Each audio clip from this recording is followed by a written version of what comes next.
So this is how this is going to work. In just a moment, I am going to enable improv suggestions.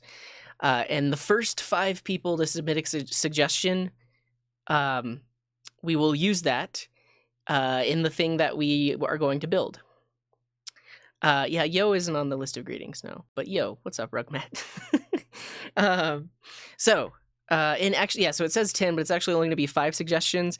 And the suggestions should be not technology specific. So you shouldn't suggest React or Vue or Mongo or something like that. You should just suggest a random idea or a word. And even currying, don't suggest currying. If you suggest currying, we'll do something non-programming related, like the food. Curry. I don't know, but it could be headphones or banana or ukulele or Pikachu. It could be anything except for technologies. And if you're not familiar with channel rewards, they're here. Basically, you get these by watching the stream. If you click that and then scroll all the way down to how to earn, this tells you how you can earn your seedlings. But the improv suggestion can be redeemed for 1,337 seedlings. So you have to have been here at least a little bit before in order to suggest something. Okay, we're going to get right into it. Who's ready? Are you ready? Smile if you're ready. Also realize I don't have a beverage. I need to go grab some water or something like that. Shirkum. Nice. Awaited's ready. All right, here we go, everybody. And you can redeem now. That's it. That's all. That's 5. It's over. And Pablo, thanks for the bits. I'll 100% miss the improv suggestion because of lag. New hype stream. Nice. Cool.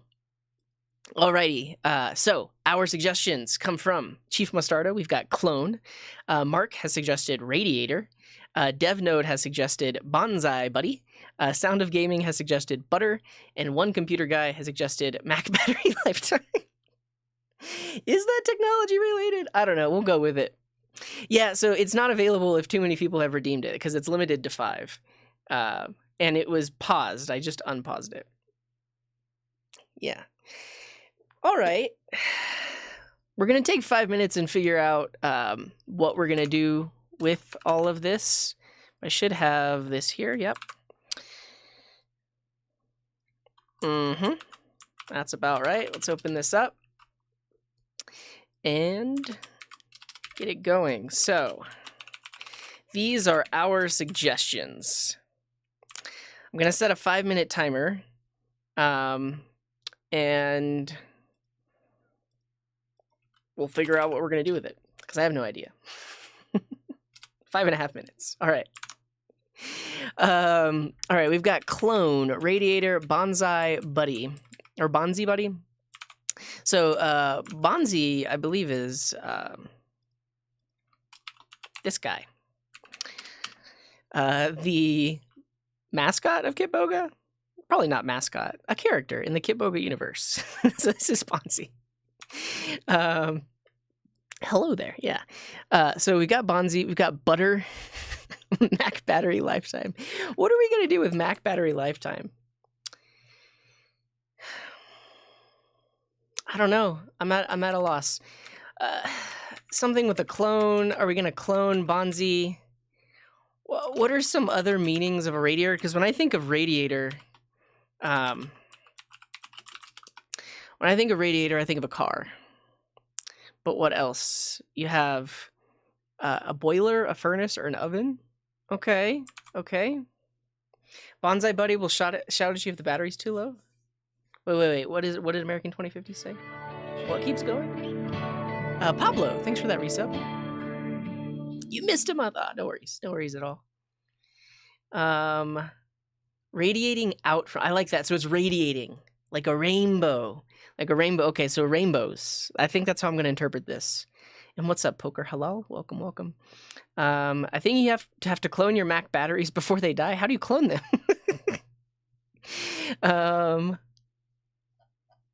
The app automatically stops working after 1 Mac battery lifetime. I mean, we could do something interesting. Like it's almost like a computer simulator where it has the battery life. and the battery life slowly goes down. I think that might be interesting. And I mean, I guess we would build like a little game here. I'm not the best at building games. And what's up, Fireball? But it could be something like when you go into the game, it's basically like you're on a Mac computer and you see the battery life going down. And then maybe your mouse cursor is Bonzi. Yeah, your mouse cursor is Bonzi, and then on the computer, whenever you click, it radiates rainbows and butter. It's ridiculous, but that's what we're gonna do. That's what we're gonna build. So the idea is it is a MacBook screen. The mouse is Bonzi. Seems like a reasonable app. It's all design, no function, exactly. And it's not really even a game. It's kind of just like click and then things. Yeah, so the mouse is Bonzi. Every time you click... Actually, what if we like add an icon to the desktop? Every time you click, an icon gets added to the desktop. I'll say a rainbow icon. Oh, so just an icon gets added to the desktop, and those icons could be a rainbow, a stick of butter, or Bonzi himself, and that's how you clone him, because every now and then he clones him. Okay, this is our app. Yeah. A rainbow with a pot of butter. Make the butter melt from the PC. Well, I'm thinking, yeah, it's just, I don't know. So here's the thing. So Bonzi is the is this person. Or if you see people doing Boga Hey, that's Bonzi. Am I saying it right? Is it Bonzi or Bonsai? Cool. Yeah, this is the app. What will be fun about this, and Fireball, thanks for that resub. What will be fun about this is actually just replicating the Mac status bar. That will be fun. And then making things appear where you click will also be fun. Oh, when you clone, okay, yeah, we could gamify it. If Bonzi battery goes down, clones cost energy. If rainbow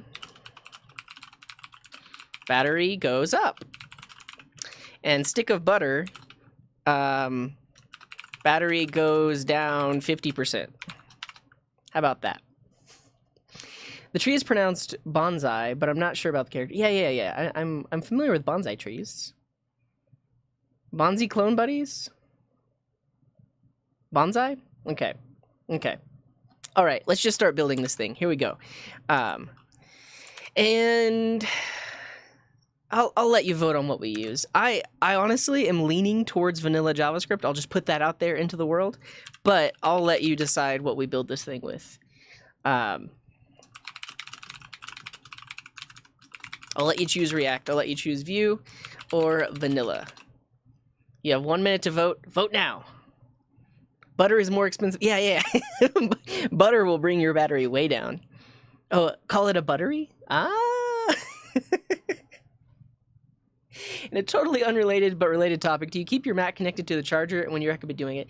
I keep it connected while I'm streaming just because I'm using so much stuff, but typical battery health is that you're not supposed to leave it charging all the time. If you want your batteries to last a long time, and that goes for anything rechargeable, you should charge it to 100% and then unplug it, charge it down to like 10% or like maybe 20%. There's a certain percentage depending on the battery type too, and then recharge it. But I think sometimes I just leave it plugged in because I'm not thinking about it. How to learn React? Search YouTube. I do have some videos on React. If you go to YouTube and you search for coding Coding Garden React. You're going to find a ton of videos. This one is probably the most up-to-date one in terms of like talking about hooks and stuff like that. And then there's this older one that doesn't use hooks, but it's still relevant. You could still build a React app that way these days. Having your laptop plugged in all the time is harmful. Yeah, it's harmful for the battery. And I mean, not harmful, but the battery will not last as long. Cool, but we're going to do it with vanilla.js. So let's go. And we're not even going to use a build tool, because last time we spent so much time with build tools and such. So yeah, we're not gonna use Vite. we're just gonna do it. Do I have this open already? Yeah. Okay. The idea is this, and then these are the suggestions. I'm gonna put this on the working on command just so if anybody comes along, they know what we're working on.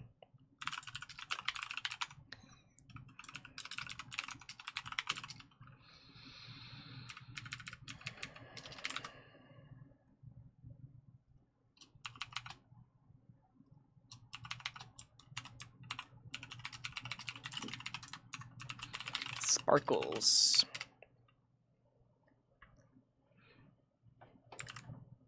Okay. We need an index.html. I'm going to start with a basic HTML document. This is called the Bonzi Macbook Clicker. That's the name of our app. Geo Codes, thanks for that Prime sub. Git push is an alias for git push origin master, I think. You can look at my aliases in my dot files. If you do ! dot files, inside of my bash profile are my aliases.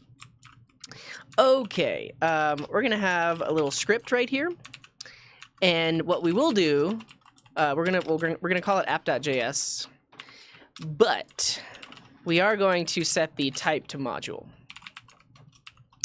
And that will allow us to do imports and exports and stuff like that, but we don't need a build tool. Yeah, we're not going to use parcel. We're not going to use a build tool. We're just going to get going. All right. We have an app.js. It just logs hello world. And then we're going to run this with light server, which is not a build tool. It's just an auto-refreshing static server.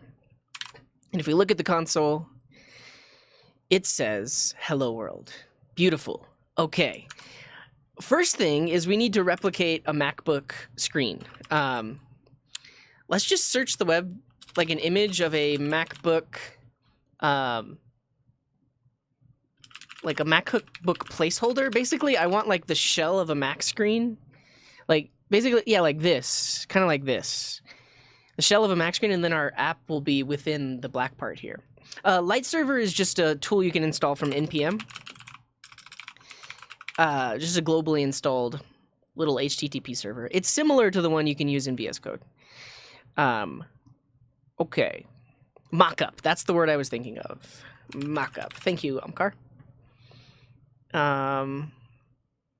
We just want like a head-on mockup. Like this one. Beautiful. This is it. This is what we want. Okay, we're going to use this. So right here, we're going to have we'll have like a main element. That way we can style it and put it in the right location and stuff like that. And then we'll have an image. And the source is going to be that mock-up images. Mock-up image. Let's add a reference. Using MacBook image from here. All right, let's see what this gives us. It's just a giant image, so we need to add some styles. So let's do that. Let's create a styles.css. And here, I'm going to say the body has... Well, actually, let's do like a very basic reset. So everything has no margin, and everything has no padding. And everything has a box sizing of border box. So that should get rid of well, why is there margin?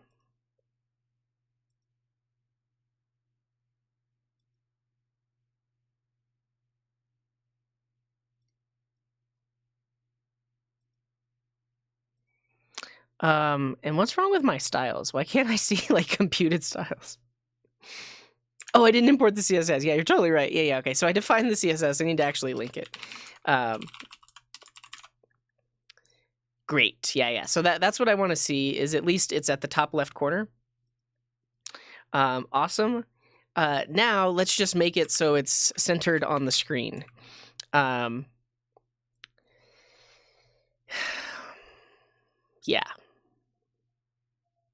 Let's give this like a class of Macbook. We might use vmin. I have to think about this. So like we could do, let's do width is 80, 100 vmin. And then the height is going to be auto, and the body is going to have a background of black. So that way, if it doesn't fit, it's black like that. Great. So yeah, vmin is the minimum of view height or view width. So the idea is right now, because the minimum of the width and the height is the width, then it uses the width. But if for whatever reason, for whatever reason, the height is bigger than the width, which is how do we do that? Yeah, if the height is bigger than the width, then it would be the width. I guess if we're like on mobile. I basically just always want the image to be displayed like that. Though on mobile, it's going to be like unusable. Oh well. Okay, now the body will make a actually the main element will make a flex box, so the image will be in the center. So display flex, justify content center, align items center, and the body will have a width of 100 view width and a height of 100 view height. So that takes up the whole viewport, and no overflow. So there's no scroll bars, and then this main element is just going to be 100% width and height, so that it takes up the parent. Cool. Every day I see a new CSS unit. What is CSS device? I'll take a look. Modern devices in pure CSS. Oh, look at that. They've got like iPhones and stuff like that. Wow. They made it with CSS though. I'm okay with just having an image because we're going to put our game like right here. Right here. Display grid, place item center. Nah, I'm good. I'm good. Look, this is great. It's great. We'll make it a little bigger though. So right now we're doing, we're doing 100 vmin. This is fine. I mean, honestly though, we probably want the MacBook screen to be like this is too much. We want it to take up more area. We got to find a different one. Like this, basically like this. Yeah, this is fine. This is fine. We could crop it. Let's see what this one looks like. I think this one is going to show us a little bit more MacBook. Alka, what's up, dude? 14 months. Thank you so much for that resub. It's good enough. Let's see what this is. This a constant color? Yeah, so that's a constant color. I'm actually going to set the background to be that color instead of black. Nice. It sticks out a little bit because there's some sort of gradient, but this is fine. This is totally fine. It is. You're right. We have to find one that's almost like the entire image. We could crop it. We could crop it, or we could just find one like this. No.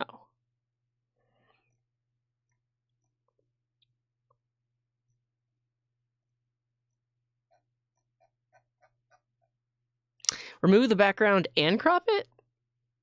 This is fine.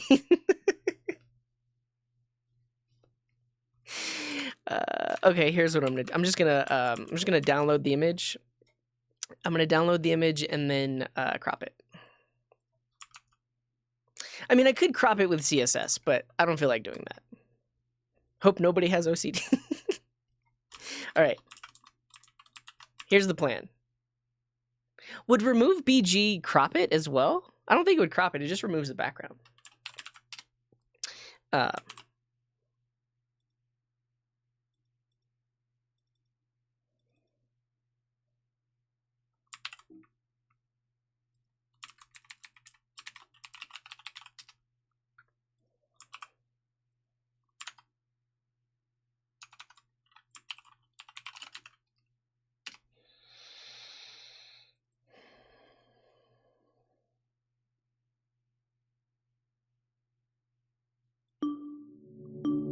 Blah, blah. Thank you very much for that raid. Right about there.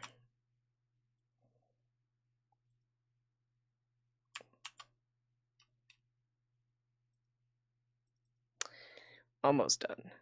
Almost done.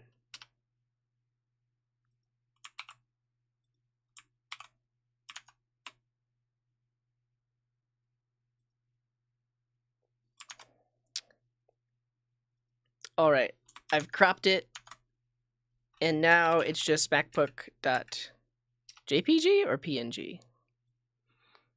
Oh goodness, what's the difference? PNG. JPG is the original.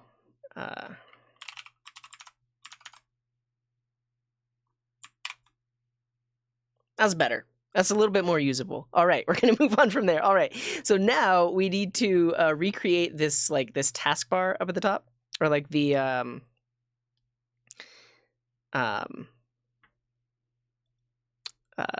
yeah, is that what it's called? Is it the taskbar? What is it? What is that thing called? What if I just search for like a default Macbook? Oh, this would be good though. Let's go. Let's put one of these images, the touch bar. Let's put one of these images as the background. Menu bar. Cool. I want to create the taskbar thing from scratch though. But first things first, let's put a background image on top of the MacBook. So yeah, we'll have that, and then we'll have an image here, and this will be so the class will be like desktop background. The source is going to be this, and then we need to style it because right now that just does that. But now desktop background is going to be styled relative to its parent. Be like width 80% of the parent. Yep. I mean, probably even more like 90%. And then it needs to be display absolute. No, position absolute. Because we're going to position it absolutely within the parent, and then main will have a position relative. And then we'll set the top to 0 and see what happens. Great. Beautiful.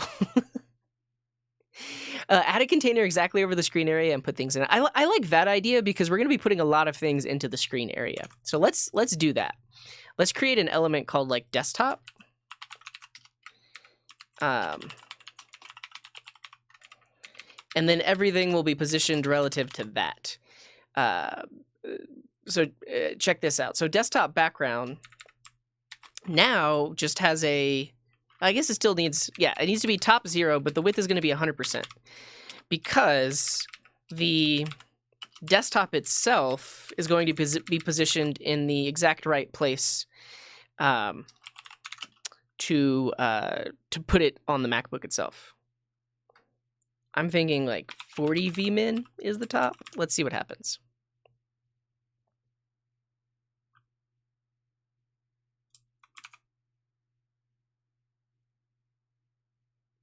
Width 100%.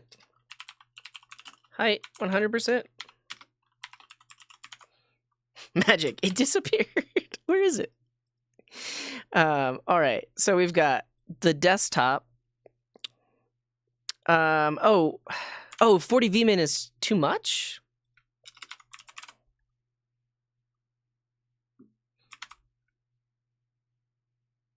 The desktop position does need to be absolute, though. Because here's what I'm thinking. Oh. Wait.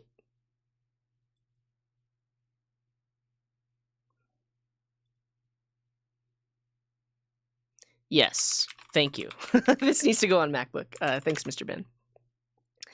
Okay, so we have our main. No, because the image, this isn't relative because that's just the image itself. Then this is position absolute. I mean, do I need left? And I guess I do need a width and a height.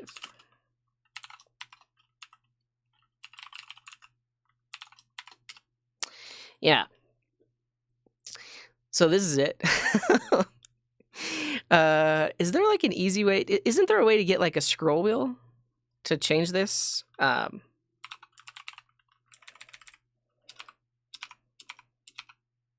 Yeah, so basically I want this image to be exactly at the start of that. Arrow keys? Oh, beautiful. Okay, so the top is definitely at 57 vmin, and then the left is going to be right there at 12 vmin. Great, and then the width, 60.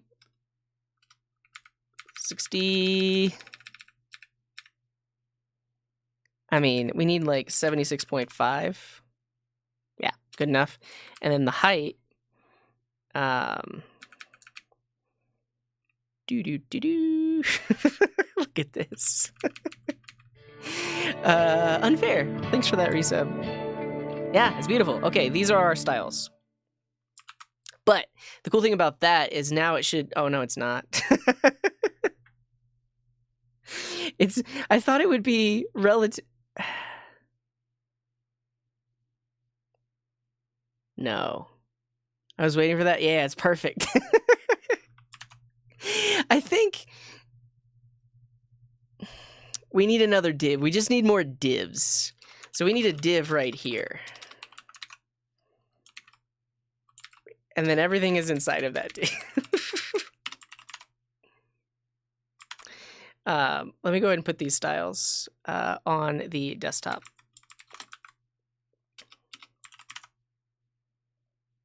Okay, yeah, it's perfect. Div fixes everything. Thoughts on Tailwind? It's fine. Those are my thoughts. What if these aren't? Should these be percentages?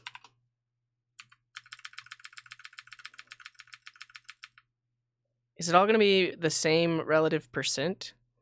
No, because even that breaks it.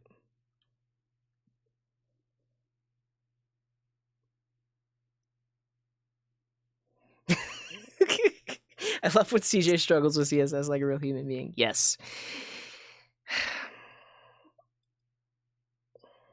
Oh, yeah. Okay, actually, yeah, let's go there. Let's start back where we were. So the top should be V8, VH maybe?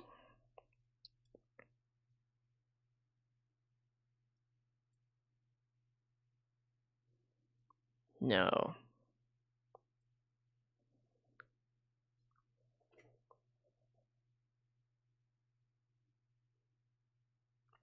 Div MacBook would be better.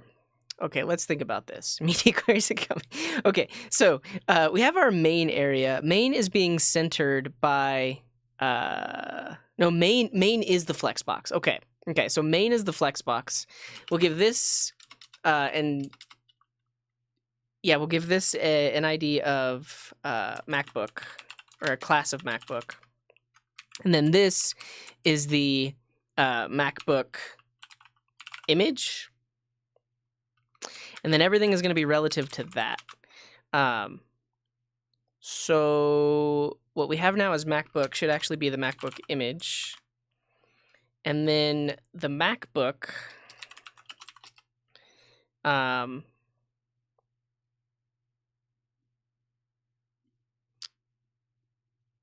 Make a div with the MacBook image as the background image. How's that going to help me with positioning, though? Because I am just positioning the desktop right on top of it.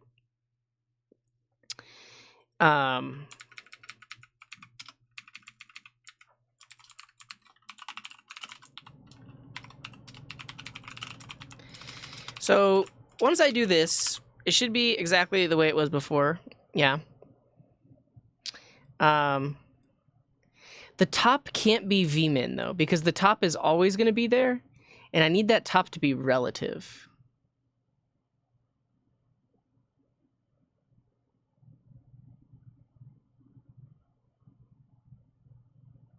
Yeah. What if I wrapped a div to mold the dimensions of the laptop and use padding to up the laptop portions, and then leave the usable space for desktop stuff?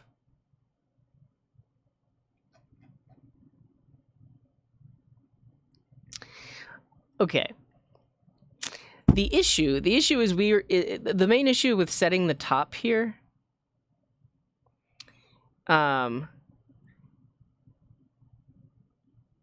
is the MacBook is being centered by the Flexbox. That shouldn't, if it's position relative though, that shouldn't fit. Yeah. Oh, is the MacBook not relative?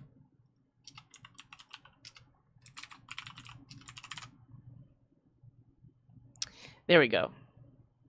That's what I would expect, I think. Yeah,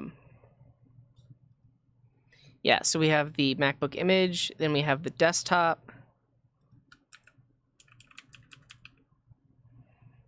This is it. This is the winner. And then now, yes, yes. Okay, we got it. We made it there. And then the height. Yeah, there it is. We did it, everyone. We did it. Height to there. Okay, these are our desktop styles. And I don't know why I always want to make things like totally resizable, but it's pretty fun to do. But now, look at this. Look at that. Yeah. Look at me. Okay, so the background stays with the MacBook itself, so that's great. And now that we have this positioning of the desktop, right? If we were to put a navbar on top of it, so like we'll have a div class equals navbar.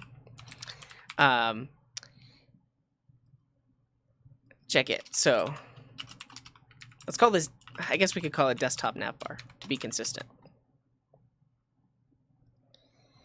Yes. The only thing about this is on mobile, it's tiny, right? Like if you open this up on mobile, it looks like this.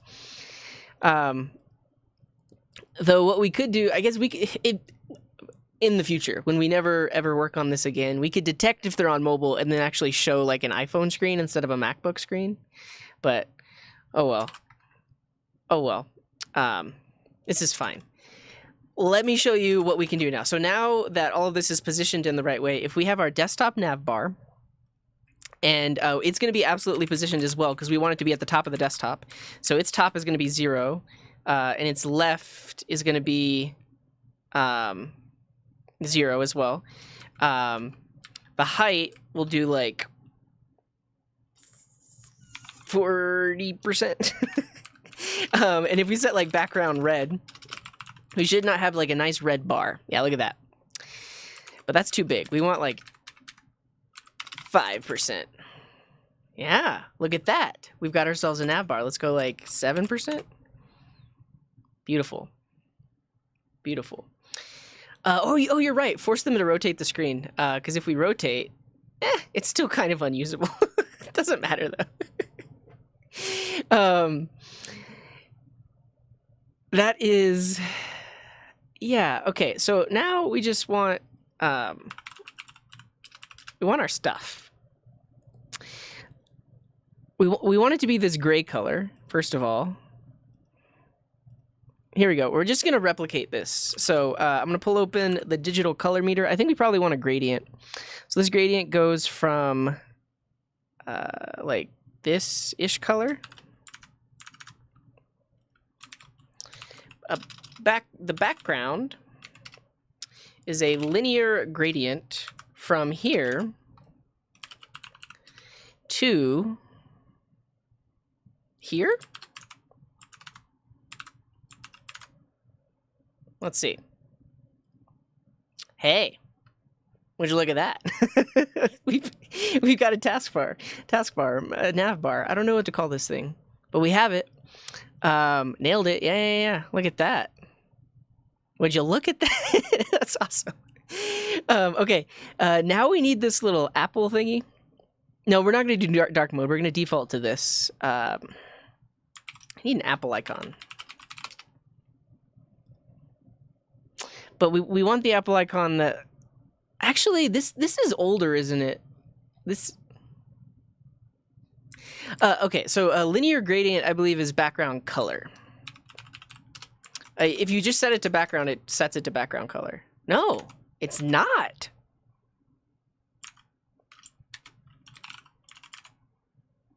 It's background image. I had no idea.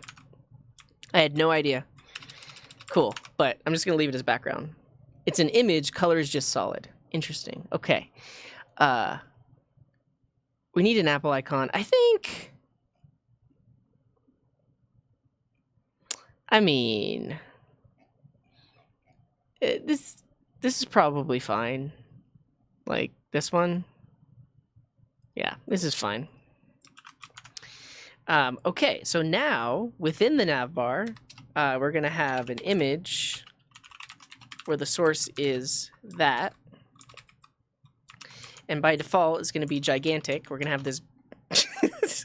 So apparently this actually isn't a transparent image. It's an image with a background that makes it look like it would be a transparent image. I need an actual transparent image. Why are all these images so big? You know what? We're going to go with the old school one. This one.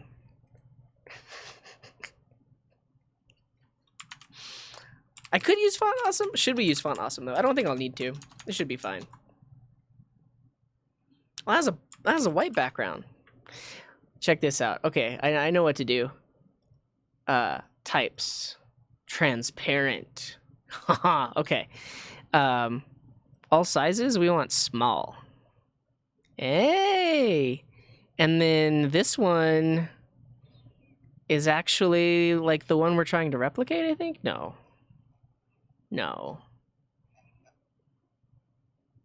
This one? What I don't like is it's transparent through the apple itself.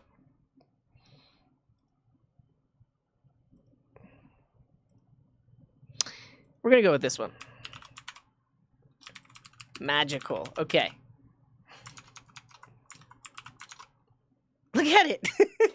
It's great. But we need to make it smaller. So let's give this a class of desktop navbar logo.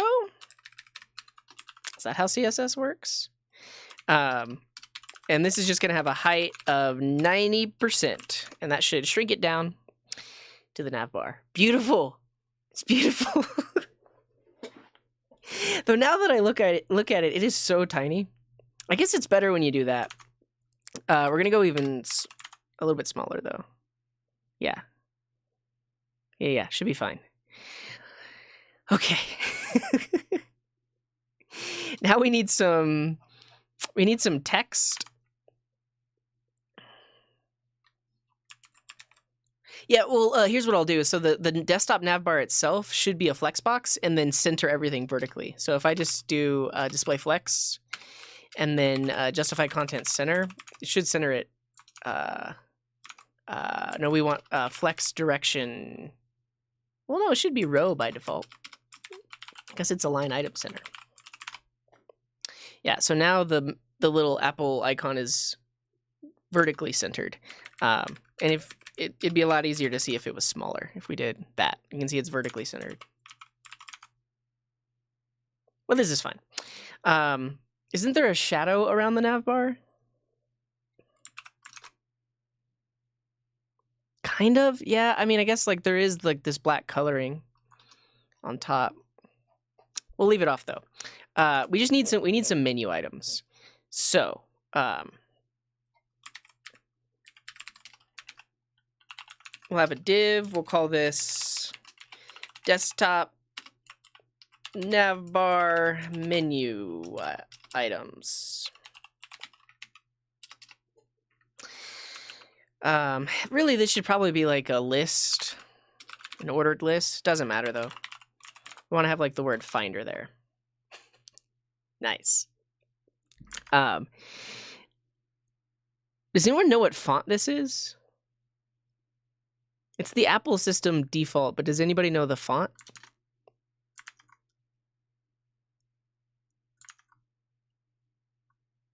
Myriad Pro. Is that available on all systems?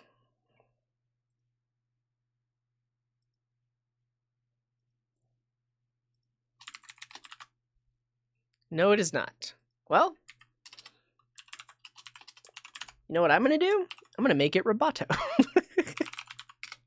Gonna have Roboto font on a MacBook. Yeah, perfect. Yeah. So which one do we want? We want regular? Yeah, Roboto regular. Here we go.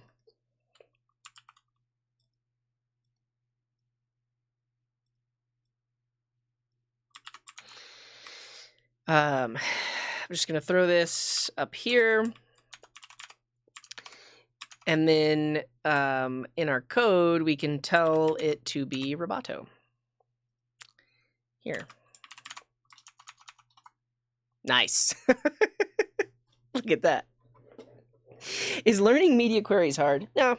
There's some basic things you can learn about it. And really all it is like matching. So when the device size is up to this size, apply these styles. Or when the device size is between these two sizes, apply these styles. Great. Okay. Let's give this a class of like menu item.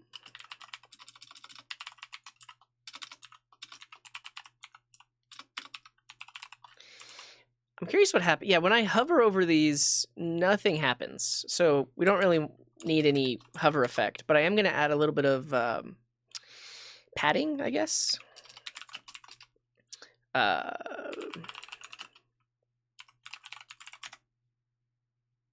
Like that. Cool. All right. What else do we need? File, edit, view, go, window, help.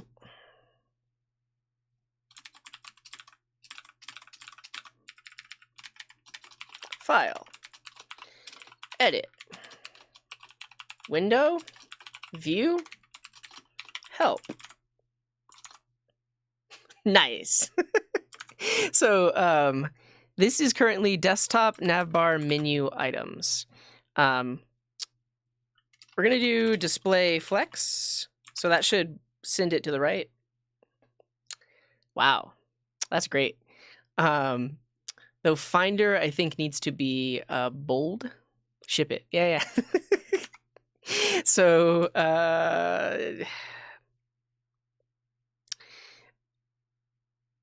here we go. Check this out.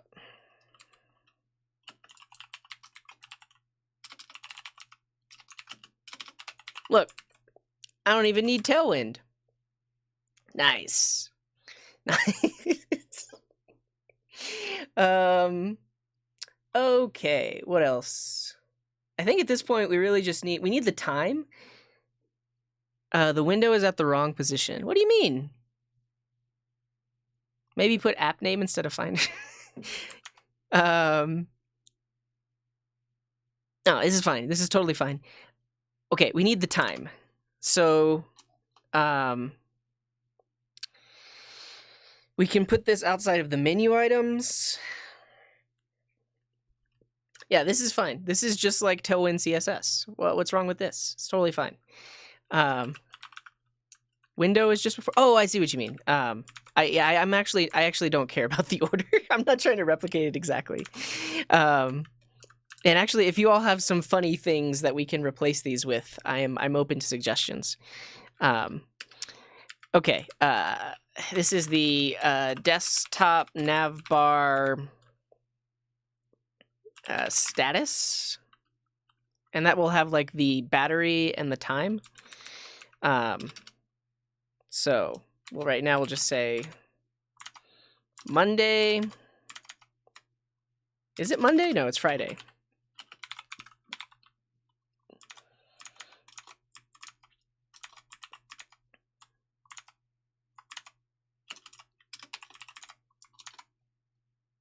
Beautiful. File, papers, edit, fix, window, Microsoft. Yeah, well, I don't know if we're going to do drop-down windows, because I think I really just want to get the game going where, like, you're clicking in the desktop.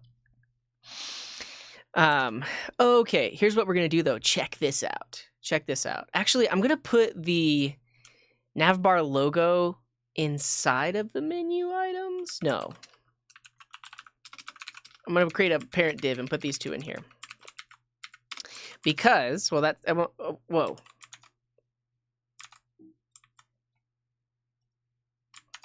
Do I want to do that? I guess I didn't want to do that. But basically what I want to do is I want this flexbox to separate these two items. So all this stuff should be on the left-hand side and all this should be on the right-hand side. And with flexbox, you could do that with space between.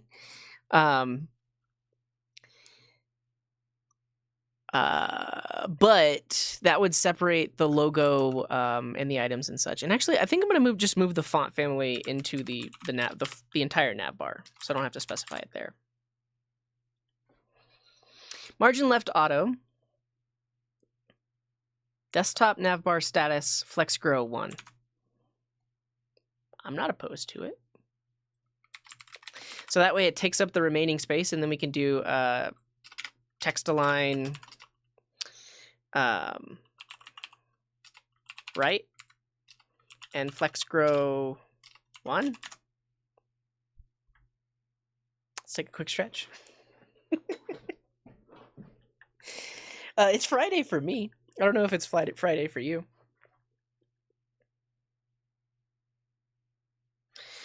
Cool. So now we can update the time dynamically. And Ifast, thank you very much for that Prime sub. I appreciate you.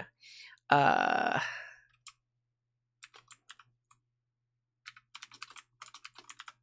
guess we'll give this a class of menu item. Really, this needs to be in its own div, though.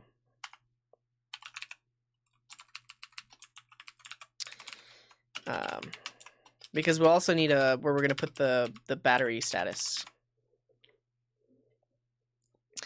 Yeah. Yeah. All right, now we need a battery. Apple battery icon.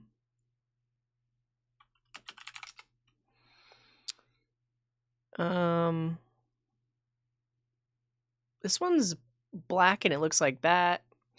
I guess are we just gonna draw it with CS? You know what we'll do? We'll find an empty one, and then inside of it we'll have a div that we dynamically size, so that way we can set the percentage.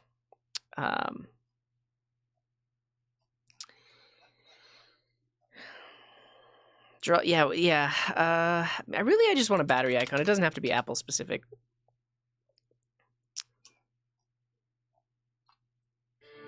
Yeah, like this. This is perfect. BGNYC, thank you very much for that resub.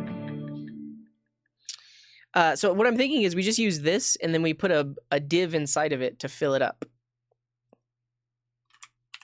Right? Right? Yeah, so I have something like this. We'll have like the parent div, and then we'll have the image with the battery inside of it.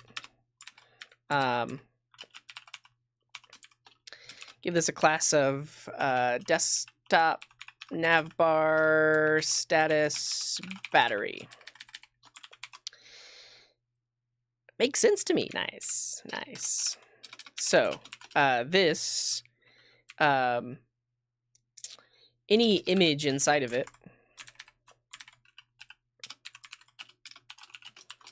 should have a height of 100%.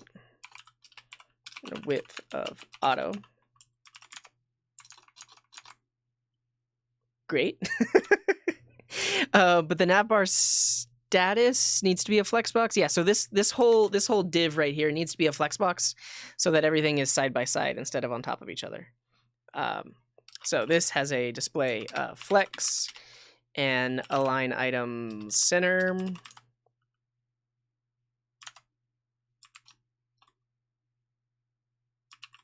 Did that even do anything?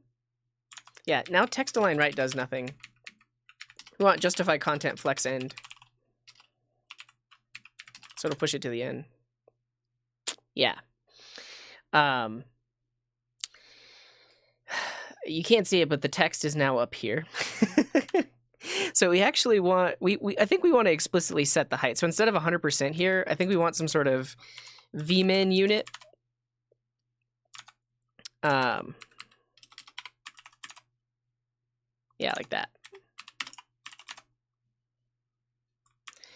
We also do want align item center because that'll do a like vertical centering. It should anyways. Soup Pecco. Thank you very much for the resub. Yeah. How do you know when to use a div or not? Should you always use divs?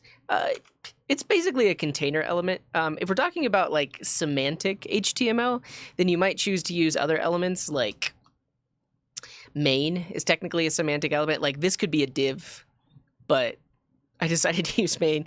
There's also like article and section. In this scenario, it's all divs. Yeah, it's all divs. Yeah, okay. Should we go smaller? I'm not seeing a vertical centering.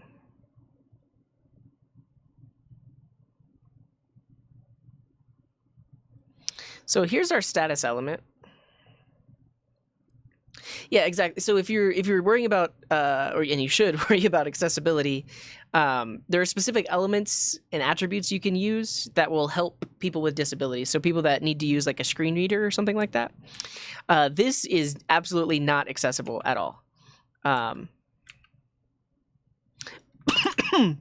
it's because we have padding on it. I'm gonna get rid of this menu item thing here.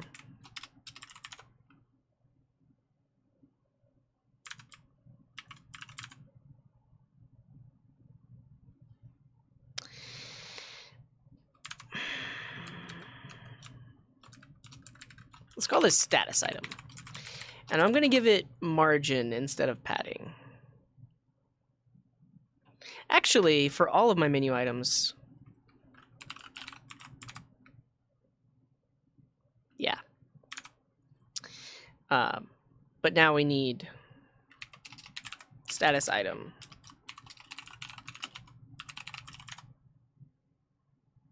Cool. Is HTML and CSS improv? I mean, this thing that we're building is improv because when the stream started, I didn't know this is what I was going to be building. I don't like that it's not perfectly centered. I might need to crop the image because the battery has a bunch of space on top and bottom. I'm going to crop it.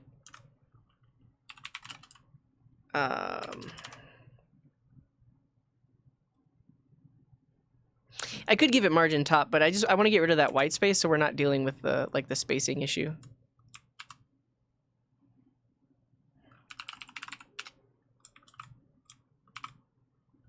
A closing div tag misspelled. I'll take a look in a second.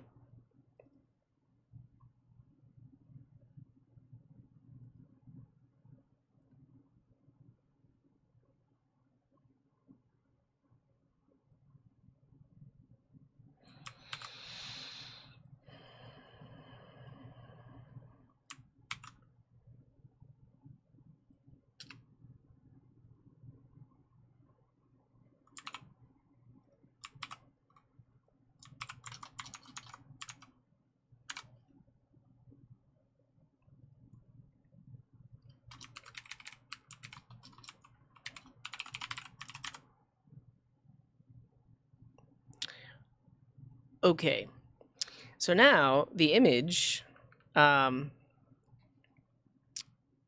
been cropped to remove like the top and bottom spacing, and so we can actually bring it down a bit. So if we go down to like 2 vmin, it should be smaller, and it should be vertically centered. Why is it not vertically centered? Oh, because the margin, okay. Yeah, this needs to be margin left and right. Wait. Left, right, top, bottom. Left, right, top, bottom.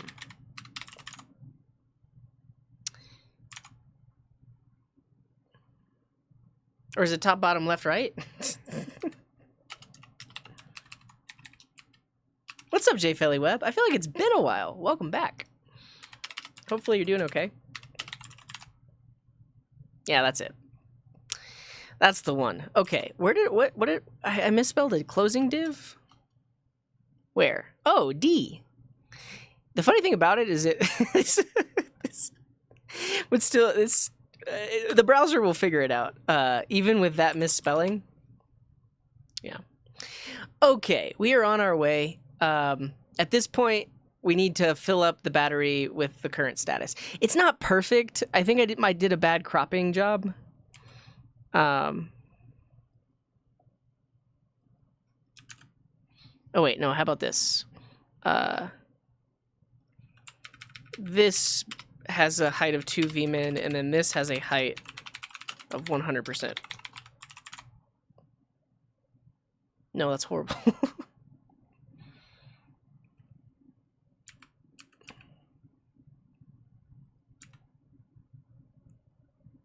It's still not vertically centered. Why is this?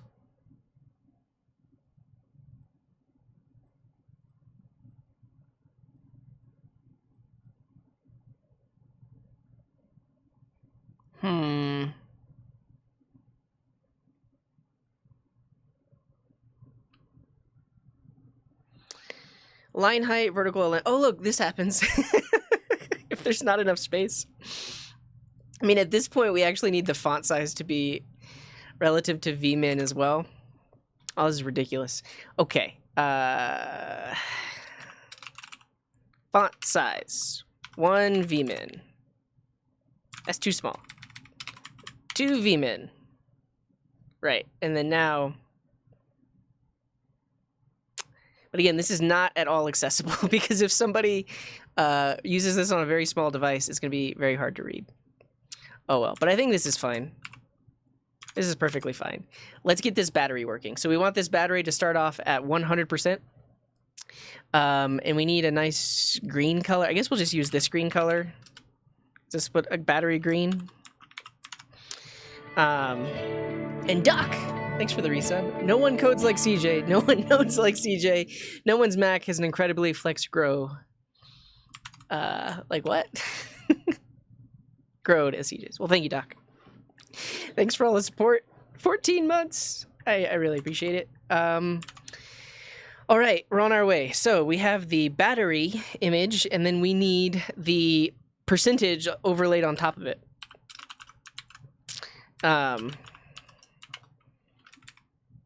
We'll give this a class of battery percent.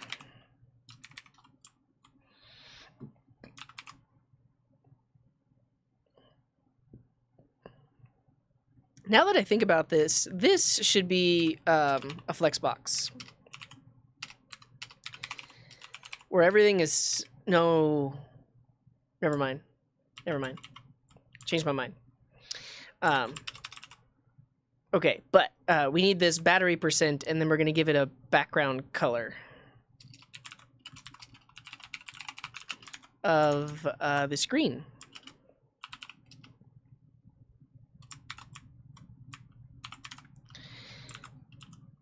And then it will have a height of 80%. Nice. Look at that. So now we want to position it absolutely. So we'll set the parent to position relative.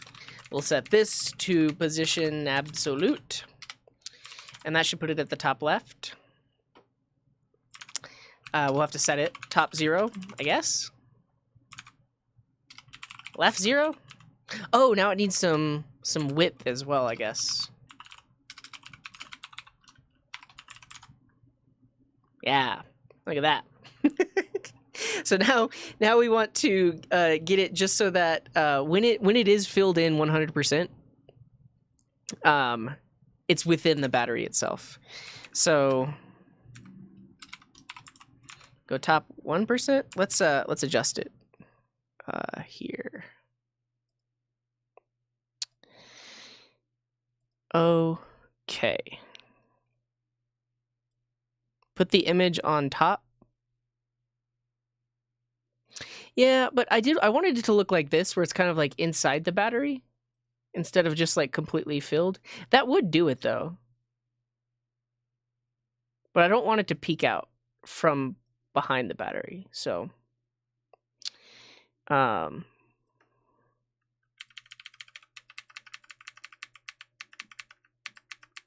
of want like that.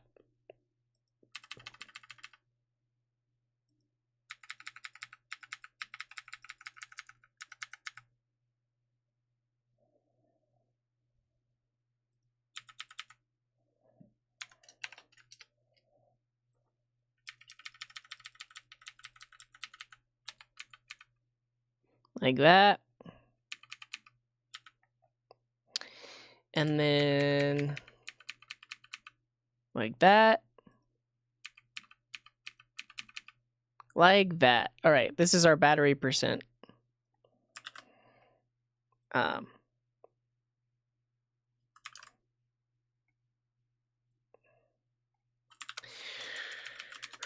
We're gonna go 65% height. I mean, it's pretty good. It's not horrible.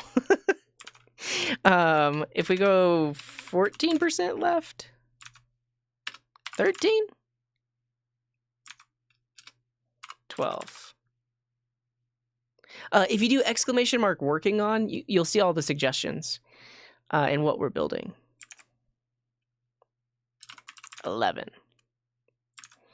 And then the width, 69, 70,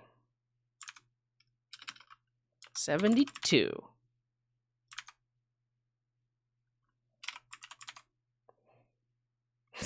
73.5. Great. I think this is fine. This is totally fine.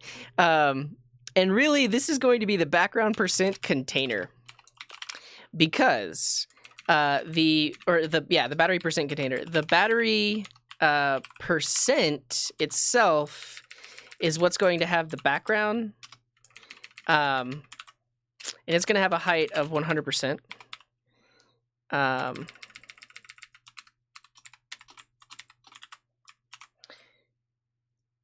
Check it. The reason I'm doing this is so that way I can set the percent to like a specific percentage value, and then it will just work. So this is the battery percent container, and then inside of it is the battery percent. So because I positioned the container to be exactly within the battery image itself, now this battery percent is going to take up its container, and then it'll be easy to just set the percentage. So if I set the height and the width of the battery percent to 100%, it looks exactly the same. But now I can set this width to 50%, and it's at 50%. Or I could set it to 10%, and it's at 10%. Or I could do it 90, and it's at 90%. And that way I don't have to adjust this weird 73.5 percentage. Now in my JavaScript, I'm just going to change this one. Cool. I guess we should probably put the percentage beside it. Yeah. The thing is, I'm not even using BIM because I should probably be using underscores at some point here. I never really learned the exact BIM syntax, or like how to, it's block element modifier, but yeah, at this point I'm just using really long class names that seem to be fairly descriptive. Oh yeah, and then that's the other thing. Whenever it's dead, we can change this to red. Yeah. We'll do all that with JavaScript. Okay, at this point, we've recreated a MacBook. It's great. I've been streaming probably too long already, but that's okay. We got a MacBook screen. Great work. Now what we want is when the mouse moves... actually, we're going to do this. So I'd use it. Thank you, Aka. And hello, Electrothermal. Thanks for being here. When your mouse is moving, I actually don't... I don't want you to see it at all. I only want you to see the mouse if it is actually within the, actually,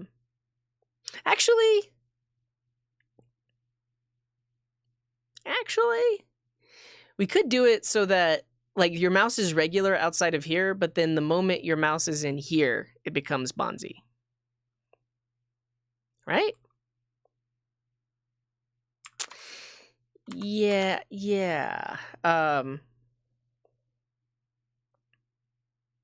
Here's what I'm thinking. If we do body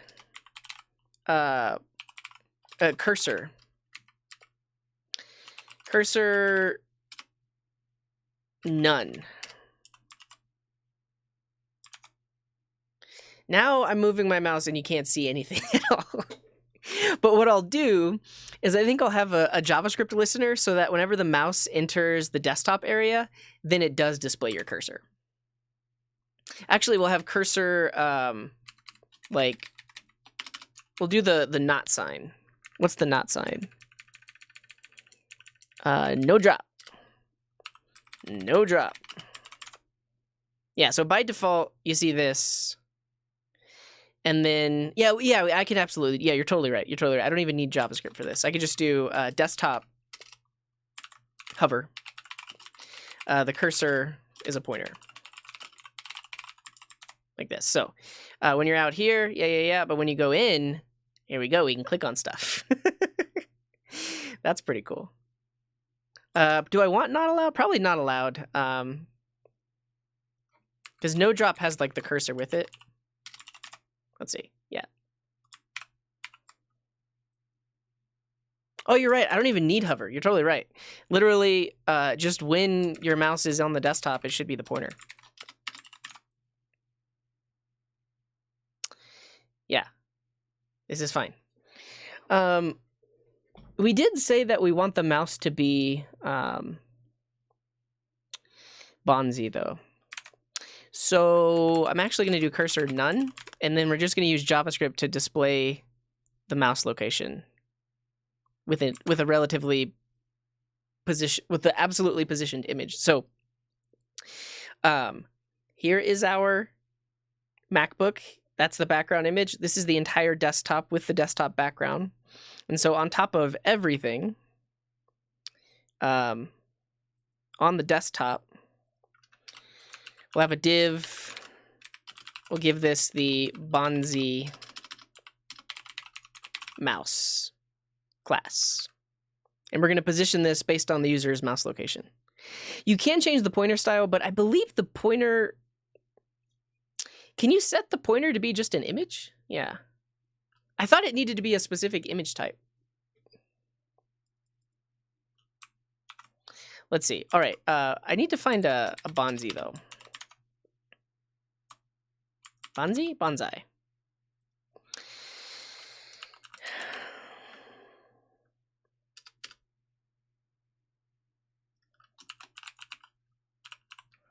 What's the difference between Bogahay and Bonzi? Hello. Yeah, I think we'll do the cursor thing, and I think we'll just do this one. That's what we're going to do. Can we go 4 times? No. 3 times.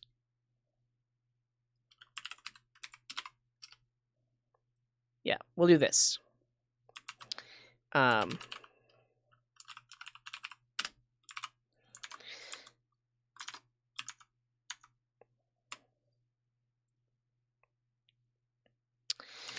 Cursor.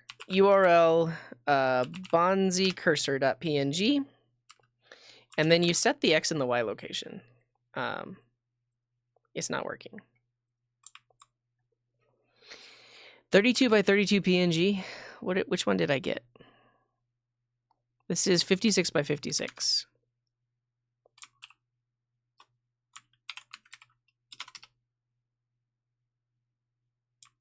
That one's 28 by 28. It's fine. What am I doing wrong here?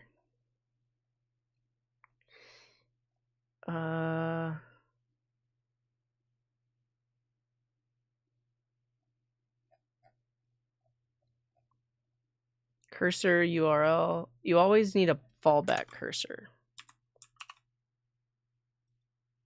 So 5.5 is like the click location. And then we fall back to use pointer if that doesn't work. Hey, look at it. We can click. This is great. Yeah, fantastic. It's amazing. This is great. We could stop here. We could stop here and I would be happy. Wow, that's horrible. Industry 4.0. Correctly scaled. Let's see. Oh, thank you, Alka. We'll use this one.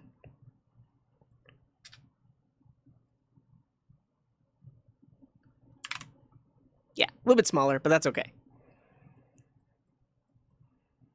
I mean, if we wanted to do a GIF or like an animated image, like this one, we'd have to use JavaScript for that.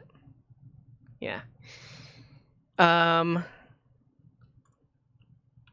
Let's see if there's any images out there for Bonzi. Get Boga. I should probably hide my screen. I just don't know what could pop up. But the idea that when you click, it changes it slightly, we could do that.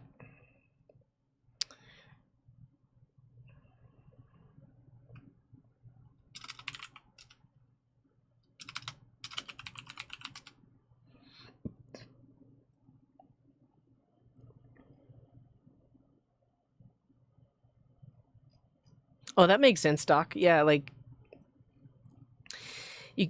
you could trick users by setting their cursor to something else or like putting their yeah.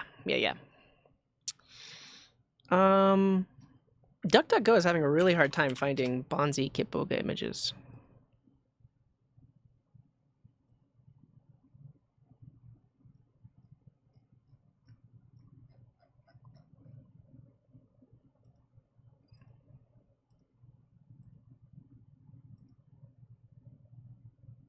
I don't know. You all give me some ideas. Like, what should this be whenever you click? Ending with Ollie. Thank you very much for the raid. Welcome in, raiders. You've arrived at the coding garden, and this is Coding Improv. Whenever we started the stream, we had no idea what we were going to build, but we took suggestions from the chat, and now this is what we've got. And so far, we have like this fake MacBook page that is very responsive. I mean, relatively. It's not really usable on mobile because it gets so tiny. But we've got that. And then when you move your cursor, it looks like this. So, yeah. It should well, okay, so we're about to make it so that whenever you click, we're going to leave behind rainbows and bananas and stuff like that. Yeah. We need all of those things. Let's just get that going. So at this point, we actually do need JavaScript. And we need to listen for when the mouse is moving within the desktop. So we're going to select this element in our JavaScript.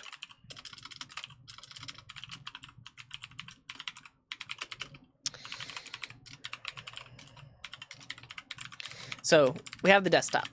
We're going to add an event listener for mouse move. Yeah, mouse move. And that should give us access to e.like mouse x, mouse y. We're just going to log e. So now, yeah, so layer X and layer Y, I think is potentially what we want. Because like if we go here, it's like 0, 0. And if we go down here, it's the maximum. So we can use that X and Y to do a, yeah, so that one's relative to the div. We can do a thing positioned on the page that is relative to it. Cool.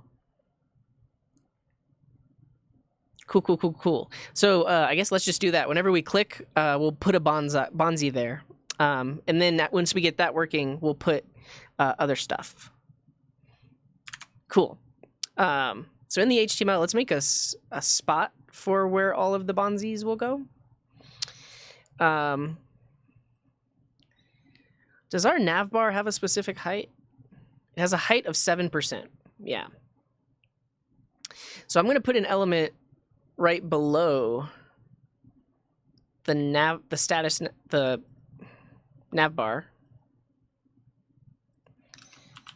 We'll give this a class of desktop icons. And this will be positioned right below the desktop navbar. So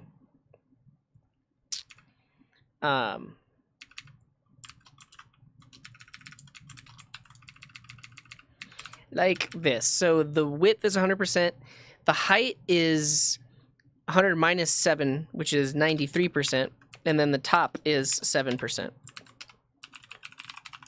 And for now, we'll just make it red. So we should see a red square there that resizes similarly, but now it's not going to have any color. But that element there is where we're going to be putting all of the icons. Or is it? Yeah, it is. And actually, I'm going to listen for the mouse movement here so we can position it relative to that.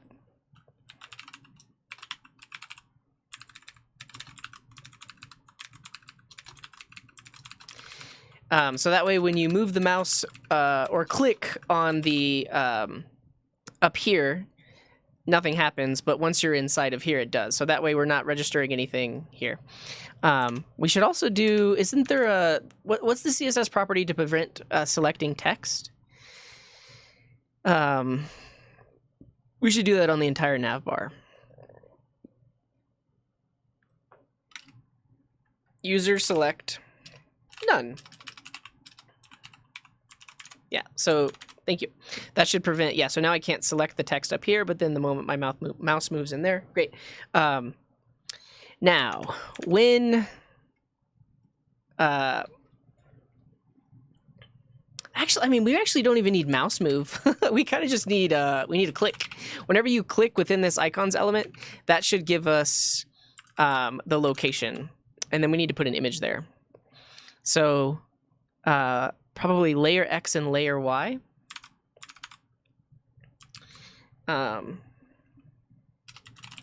So let's create an image. We'll set the image source to be Bonzi cursor.png. And then we're going to put that image element inside of the icons. So just like that, when I click, it appears there. Great. But I don't want it there. I want it where I clicked it. So we need to set the style. We need to set the top equal to a percentage. So e.layerX is the actual X location, but we want that to be a percentage of the width. So I'll do D divided by the icons element dot client width. And so this is going to give us a percentage. So that way it stays relative even whenever we resize.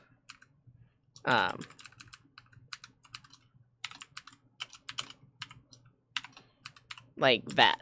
And then left is going to be, oh no, sorry. No, this is actually the left because this is X. And then top is Y divided by client height. Times 100, yeah.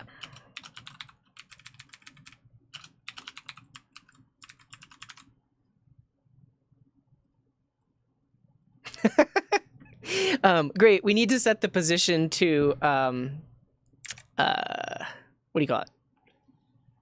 Absolute, so that way this left and top actually works. We'll just add a class, like desktop icon.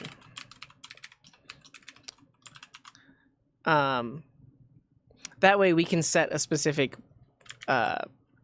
height as well. So the desktop icon has a position of absolute desktop icons has, yep, that should work. And then we'll do like width 5 vmin, height auto, so everything will be the same width. Look at that. I can click.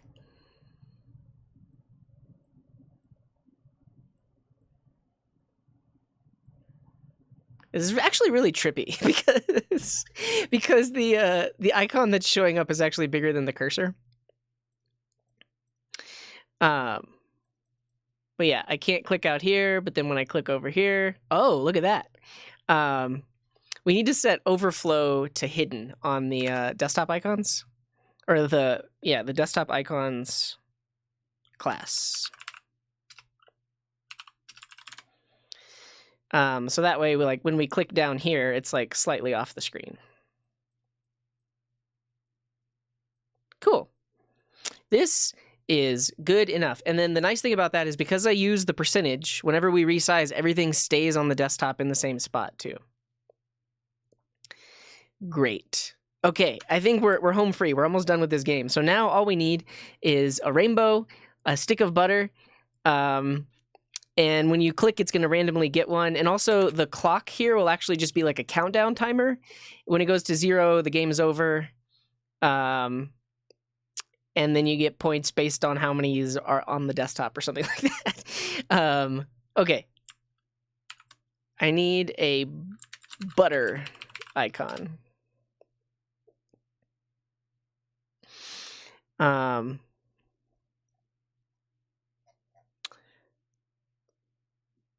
This one? Farmville butter? Yeah, this is fine. It's fine. Oh, it's a WebP though. Can I tell it to be a PNG?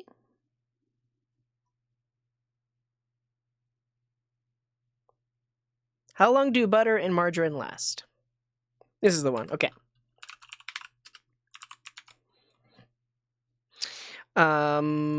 Awesome. So, we need some game state at this point. We need like time left. So let's say the game lasts 30 seconds. So we'll start it off at 30.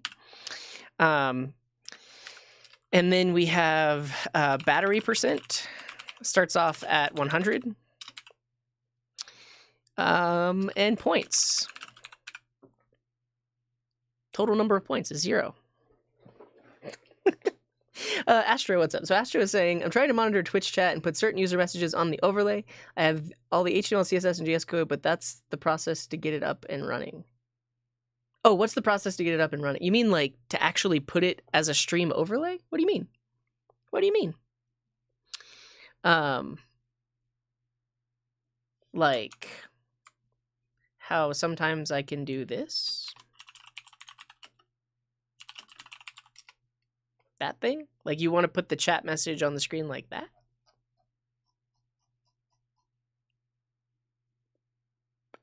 I don't know. Let me know. Okay, let's give a certain percentage of it actually being butter. Yeah, so for that I set it as a browser overlay. So you'll need to put the website somewhere. So if you haven't deployed a website before, surge.sh is really easy to use and deploy. You can deploy a static website. That will give you a URL, and then that URL you want to use as a browser source. So the capacity slowly decreases. I'm not opposed to that. Okay. We need Surge is like a static version, like static only Vercel, because Vercel has functions, but they also have static sites. There needs to be a certain percentage chance that it's butter instead of Bonzi.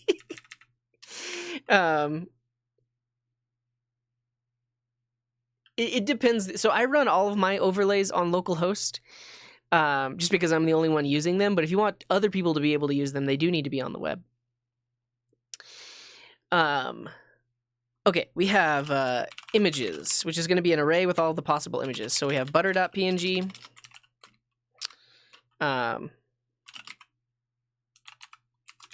Actually, let's do it like this. We'll have an object. So we'll say like the points for butter. You get 10 points for butter. But the battery percent goes down by 10, I guess. I don't know. And then the image is butter.png. What's fun about this is we could also add sound effects. So depending on the one that you get, we'll make a sound for it. And then Bonzi, you're going to get 100 points, but your battery is going to go down 5%.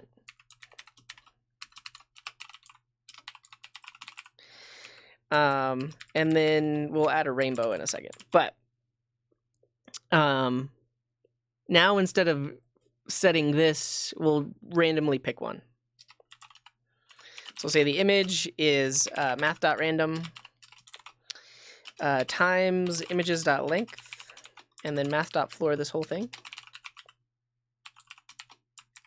Floor? Floor. Math.floor. And this is the image index. No, this is the image. Cool. So this is going to give us a random image, and then we'll set the, let's call this src actually. And this is going to be image element. This is going to be image. Okay. And then this, oh, we'll call it URL. This is a URL. That's what it is.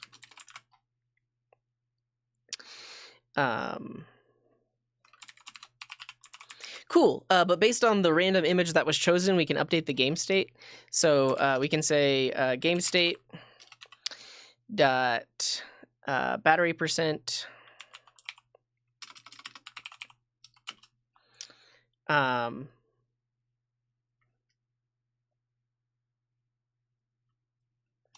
plus equals image.battery percent. So if we add a negative, it should subtract it. And then game state.points image.points. Okay, now we should get Bonzis and butter. Hey.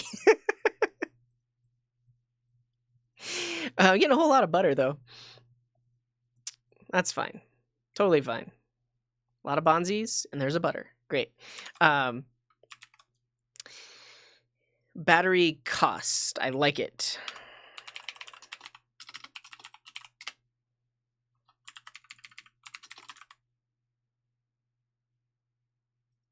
Yeah. And then now let's actually update the percentage that the battery is displayed. So right now we have in here, we've got battery percent. And so we need to set this to be the current percentage so it'll go down or up. Yeah, it's a negative cost because the battery goes down. Wait. Yeah. But what we decided is if you get a rainbow, your battery is going to go up. So that one will be positive. But okay. So we have the battery element. Grab the element with the battery percent class. And then whenever you click, we need to update its state. So we'll say battery element dot style dot width equals game state dot battery percent with a percent sign on it. And it should start off at 100. Battery percent. So we start off at 100%.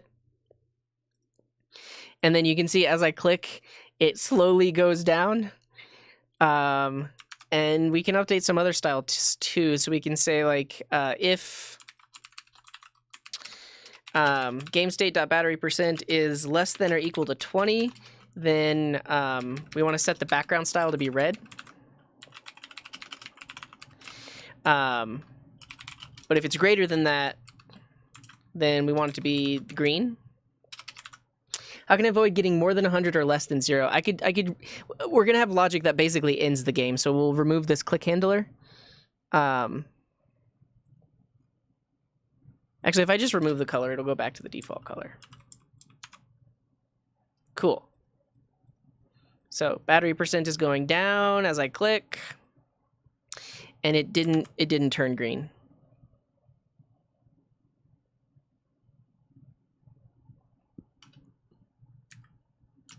Yes, this should be background.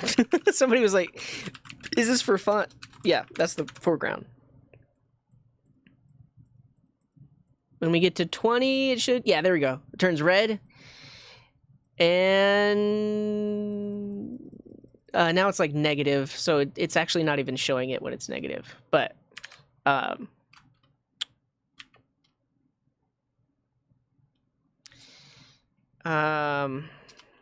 let's do this. So we'll say the game is running true, and then if game state dot battery percent is less than or equal to 0, game state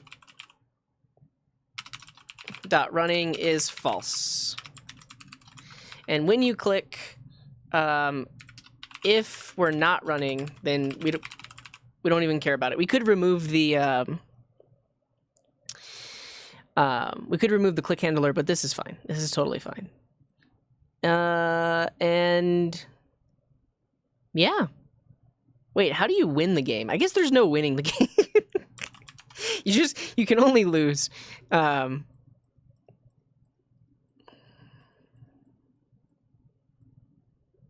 and then I reach 0%. Yeah.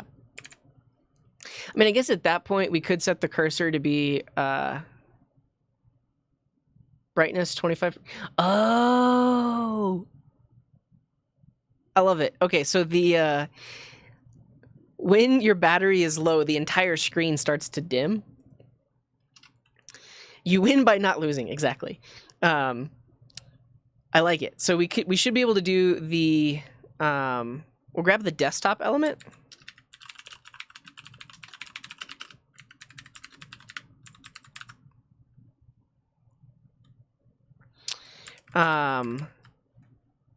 So this would be just desktop.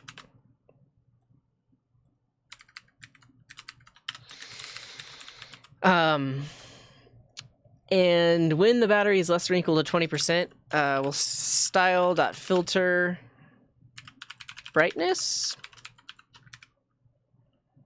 40%. Is that how that works? Vet Eater, thank you very much for that gifted sub.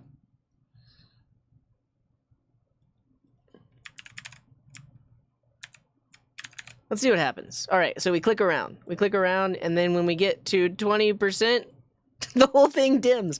Wow, that's great. And then the game is over. Cool. I guess it's just to try and get the highest score, yeah. Butter.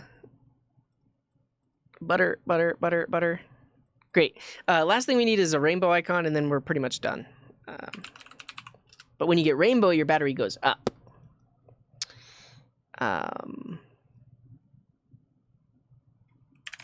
Yes. So I think we can just put that on the desktop itself. Transition. All 500 milliseconds.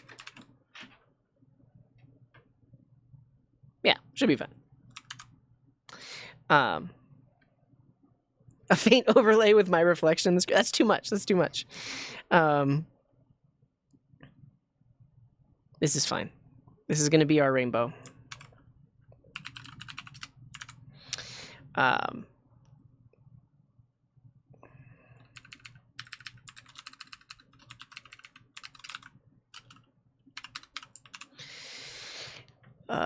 And then lastly, we need the rainbow image. So the rainbow image is going to get you 200 points, and it's actually going to add 20% to your battery. We make the rules. Okay, here we go.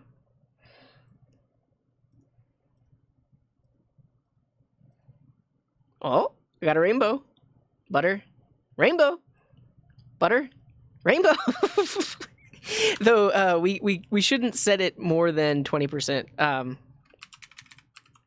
I'll just say if game state.battery percent is more than 100%, it's just 100. So it can't ever go above 100. We'll display the point value in a second. All right, rainbow, butter, rainbow, but rainbow.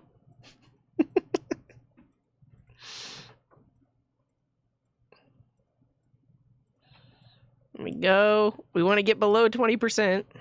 Oh, nice. And you saw the fade too. But okay, so we're in the last stretch. We only have 20% left. If we get a rainbow, we can keep going. Otherwise, we might. Oh yeah, look at that. We got a rainbow. Rainbow, Bonzi, rainbow, rainbow. Nice. I think we kind of need to make the rainbow occur less. Yeah, a weighted random number generator is kind of what we need. Yeah, so if we want them to have a lower chance of appearing,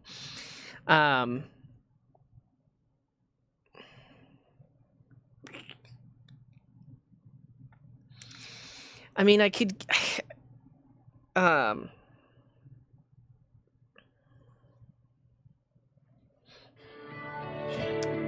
Chrisomator, thanks for those 3 months.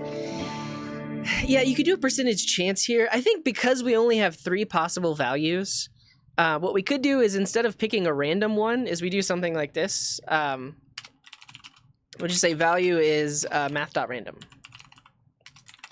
And if value is less than or equal to 0.2, so there's a 20% chance of getting a rainbow. And by default, it's Bonzi. No. By default, yeah, by default, you get Bonzi.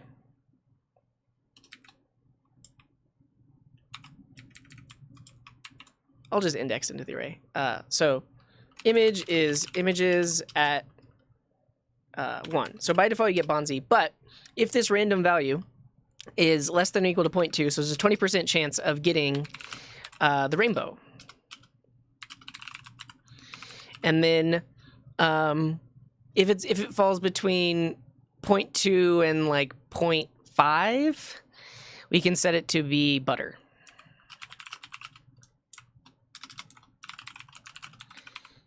So that gives you, we'll in less than or equal to 0.6. So that gives us like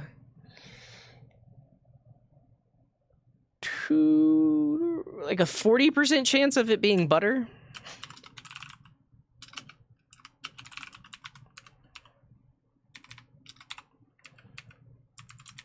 Something like that. Use array destructuring. No.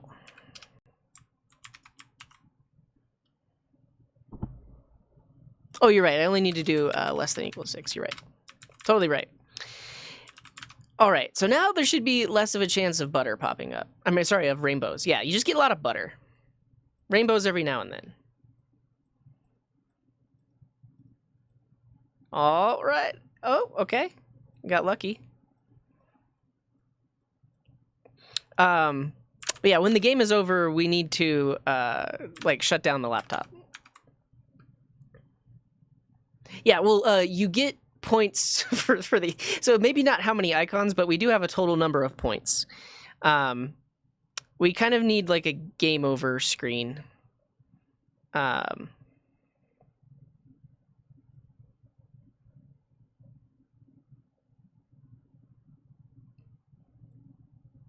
Oh, it'll be the screen you see whenever your MacBook dies. MacBook dead battery. What does that look like? This screen. Yeah, I know I'm missing a lot of chats. Oh, you could use the actual battery percentage of your laptop. Yeah. This is what I want. Here we go. Low battery.png. Get away with just a red div. We're gonna show this, and we're gonna show like game over right above it. Okay, so let's style the game over screen. So we give this a div, a class of game over, and then game over can just have 100% width and height. Height is 100%. It'll have a background of black. And position absolute. So now we should just see a black screen. Yeah, like this. And then within the game over screen, we'll have the image sources low battery.png. Cool. I need to crop that though. We could have done the sad Mac icon. This is fine though. Low battery.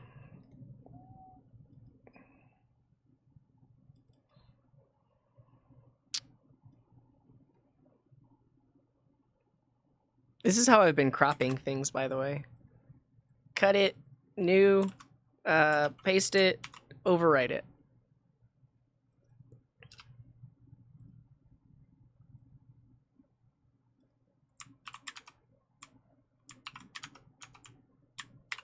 Yeah, great. Oh, Command K? It's good to know. Now we'll just make this whole thing centered. So game over will be a flexbox. Where everything is centered. And then the image inside of game over will have a width of 40%. Like this. So now if we resize... Oh, I forgot. It's because we did transition all on the desktop. It does like this, that it takes a second before it catches up. We don't want that. We want a transition filter. Yeah, so only transition the filter, don't transition everything else. So, that's great. Let's put some text on it. And actually, I'm going to put this font family on the body so that I don't have to specify it anywhere else. But we'll have like an H3. This just says game over. And then we'll put the stats right below here.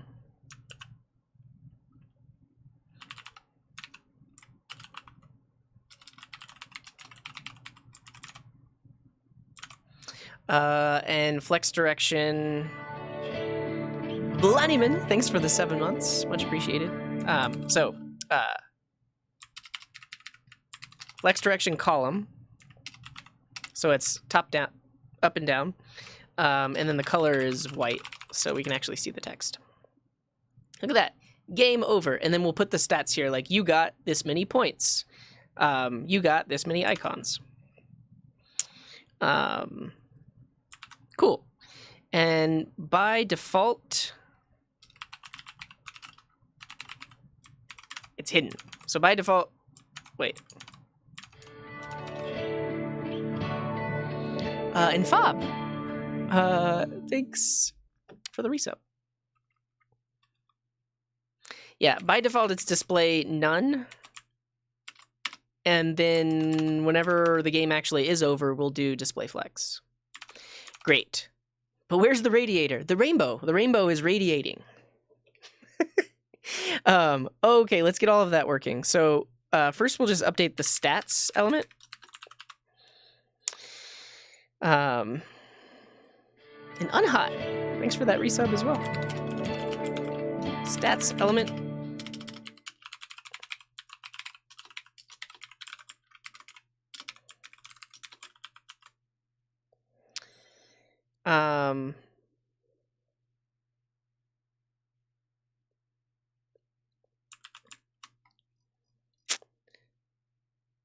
Game state running false, so we end the game here. And George, thanks for the resub as well. I'm just trying to get all this done, so I apologize. I'm missing things. Okay, something like you scored game state and Fireball. Thank you for the bits as well. Because that's much love. You scored that many points. You created, and Julian, thanks for the bits. And Joko, thanks for the prime sub. Lots of stuff is happening. Yeah, this is JavaScript, just front end code. Rodkiven, thanks for the 100 bits as well. Okay, you scored GameState.points. You created GameState.icons. Icons. Is there any other stats we need to display?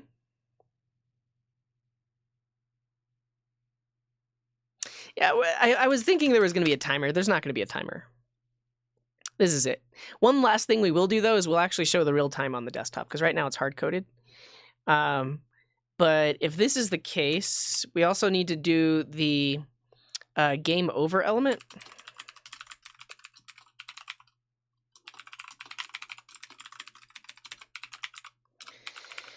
And the game over element will have display flex whenever the game is over.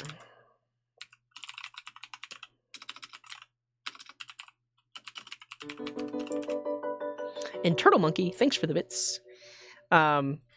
Though, and Real Max, thanks for the resub.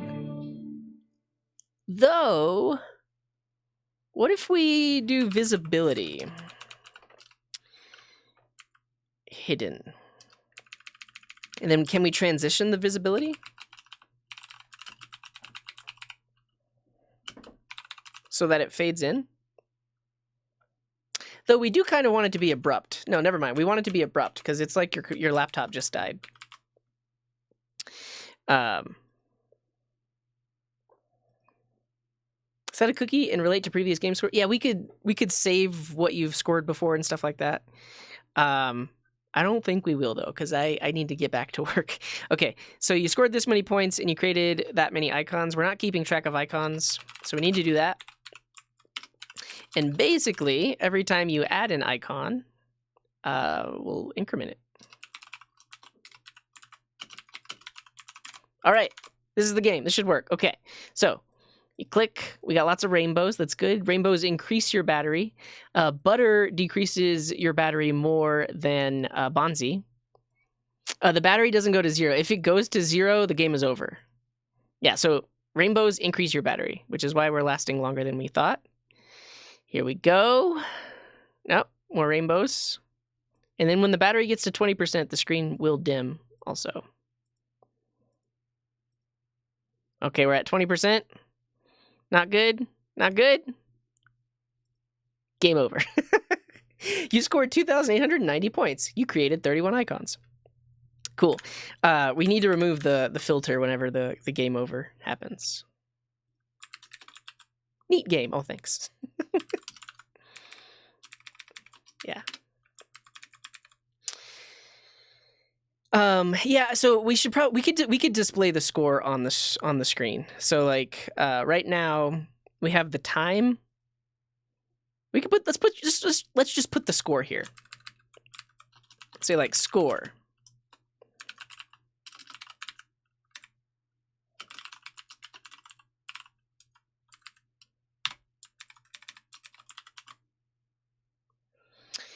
Yeah, like this. This is it. And then we're done. I think. We'll double check our list and make sure we incorporated everything.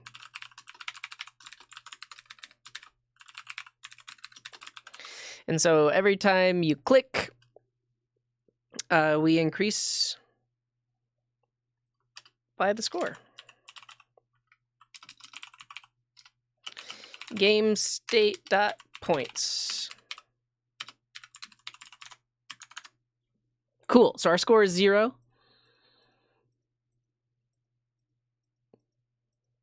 Let's also put the battery percent just so you know what's happening there as well, because there's not really any feedback on that.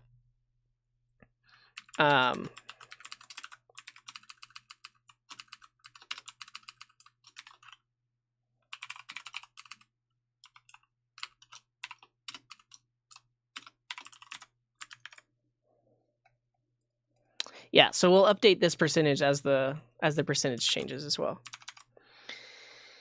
Wasn't sure what you're gonna do with that, but as I said, but seeing right now, I can say I'm impressed. Well, thank you, One Computer Guy. Like I mentioned earlier, this is completely random, pretty useless, but it was fun to build, and that's coding improv. Percent element. We'll do this with percent, and then when the battery percentage changes, we'll set that here.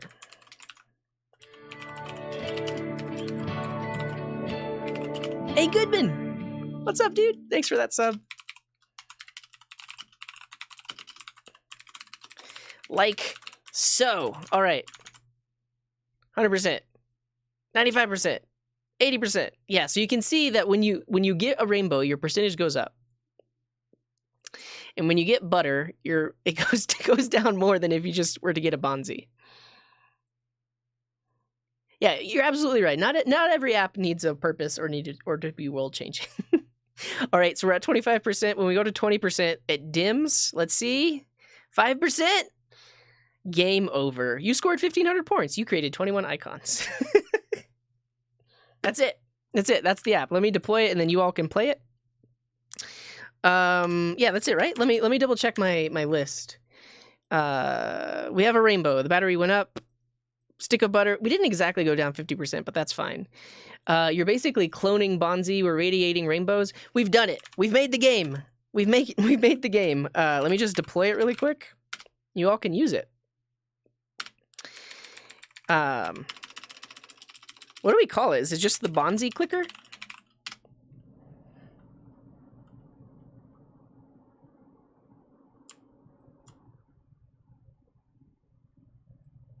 Dee-doo-dee-doo.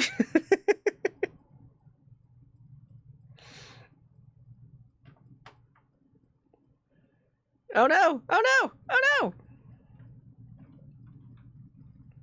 This is a long game. There we go. 3,160 points. All right. You can click that link, and you too can play the Bonzi clicker. We haven't tested it on mobile. You can probably play on mobile. It's just going to be tiny. It's going to look like this on mobile, but you should be able to, I think. Yeah.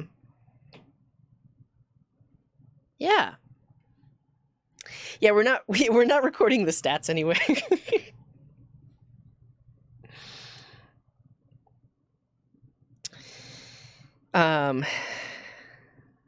That's for another stream.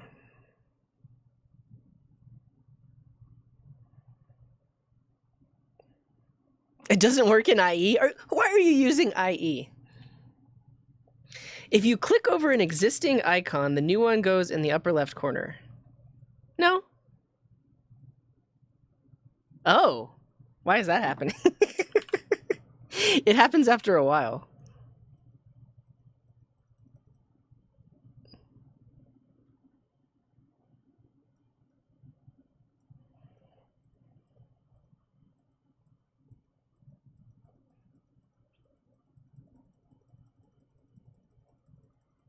Nice. 4,090 points.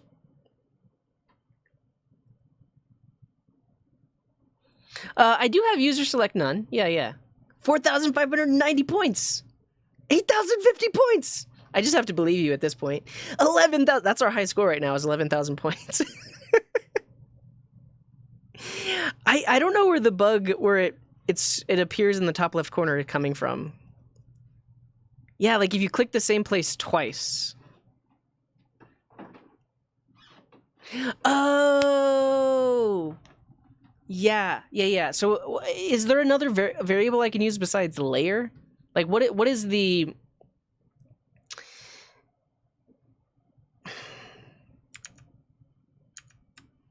The thing is, the event handler is on the overall desktop. Layer X is deprecated. I had no idea. Did you tell me that earlier?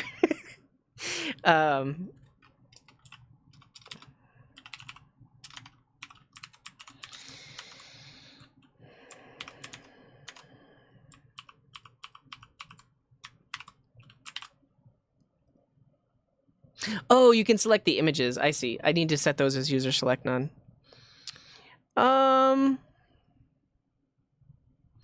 I guess I have to do some more math because I can use client X.